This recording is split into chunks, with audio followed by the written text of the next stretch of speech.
Today we are going to be asking Google some very simple hamster questions and see if Google is stupid or smart. So let's get on to the first question.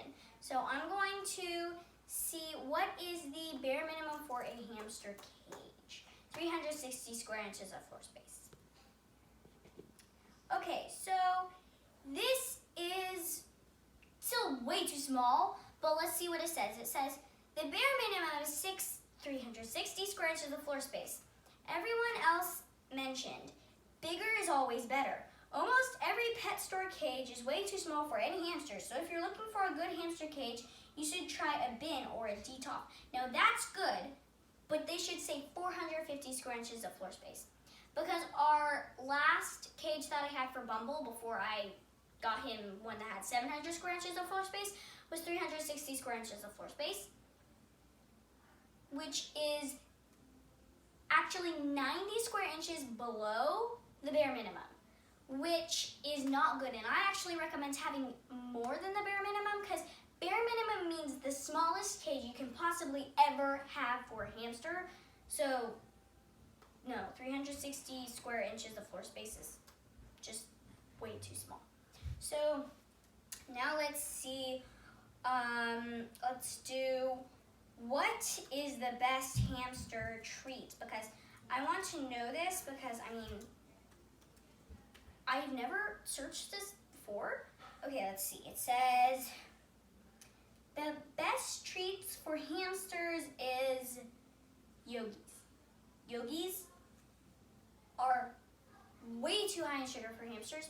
If you're gonna give your hamster something totally packed of sugar, give one of them to your hamster maybe once or twice a week. I would not recommend doing any more than that. They are so high in sugar, you can't give them that many at all, but at least it says that give moderate amounts. Moderate amounts to some people can mean, oh, only a bowl this big a week. That's no.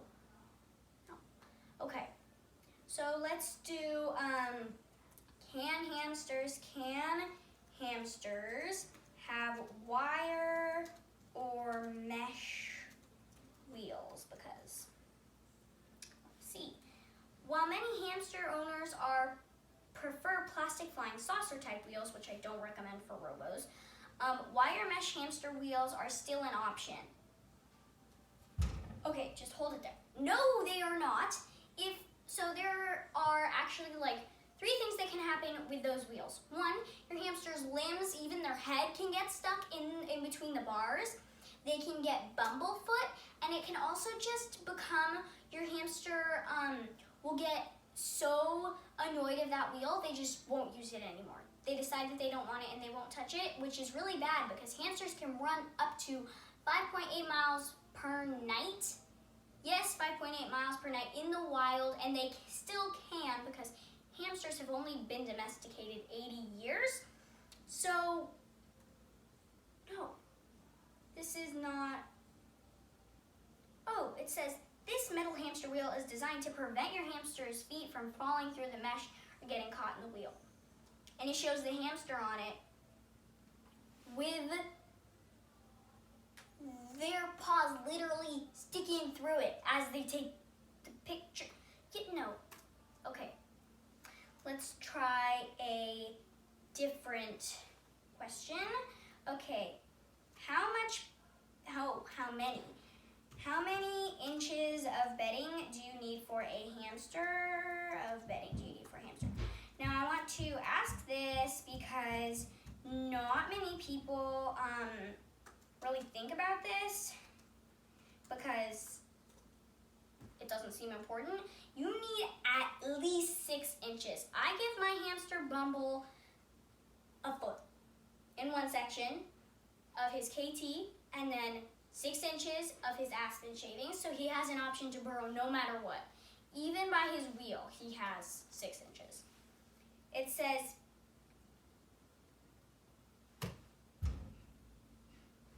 okay, whoa, okay. Scientific studies on hamster bedding have even found that bedding depth of at least 15 inches. 15 inches is a lot, which I don't think that you need that much. I mean, yes, that's amazing if you can get 15 inches. It's not, no. Okay, 6 inches is the bare minimum for bedding. The same people who say that you need 360 square inches of floor space, 360 square inches of floor space, all those cages have bases this big. Unless you buy a detop, which is actually 1,000 square inches of floor space. Okay, what type of bedding is safe for a hamster?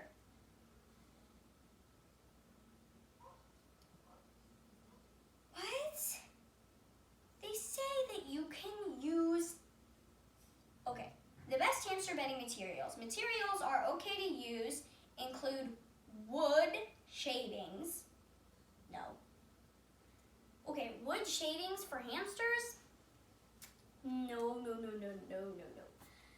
Unless you use aspen or hemp, no, they're not safe because they can cause respiratory issues. I personally have found them to be very, like, when I felt them at the pet store to, like, see if they were soft, like, before I even knew anything about hamsters.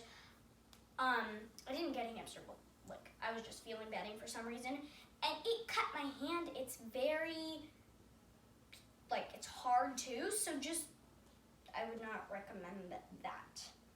Do hamsters need beds? No, okay, sorry. This is just one of the things for the things, whatever. What bedding is not good for hamsters? Let's see. Cedar shavings are definitely not recommended to use as hamster bedding. They just said softwood shavings were totally fine in the other Google search. How? Okay, let me just continue. Cedar trees are known to naturally produce chemicals that are meant to protect their wood from being infested by fungi or eaten by insects. Furthermore, these chemicals, okay, they didn't even, pine shavings or softwood shavings, still a no. Why? Okay. How often should I change? Okay, so I have an idea. Okay, how often should I deep clean my hamster's cage? So how often should I deep clean my hamster's cage? Because I want to know this because I obviously haven't looked it up by now, but it's just never come to me because a lot of times I just go and I Google stuff all about hamsters all the time, and I do this all the time and just don't film it. So let's see what it says. Your hamster's habitat should be deep and thoroughly cleaned at least once every month. That's true, but they said at least once every month. I say at least, well, so it depends on the size of your cage, but once a month is like only, not once a month is only, once a month is like the most often you should clean out your hamster's cage. I clean mine out once a month, but that is because my hamster is extremely messy, poops and pees literally everywhere. I have to scrub his wheel with a rock, like one of those rough rocks, to get everything off of it. He's so messy, but yeah, it says put them in a temporary habitat, such as a critter carrier about half the size of your cage while you perform your deep clean. So critter carrier, half the size of my cage would be this big, which is still the bare minimum. It's just gigantic. Okay, so we are going to do one last question, which I think is going to be a good question. What is the best beginner hamster? Best beginner?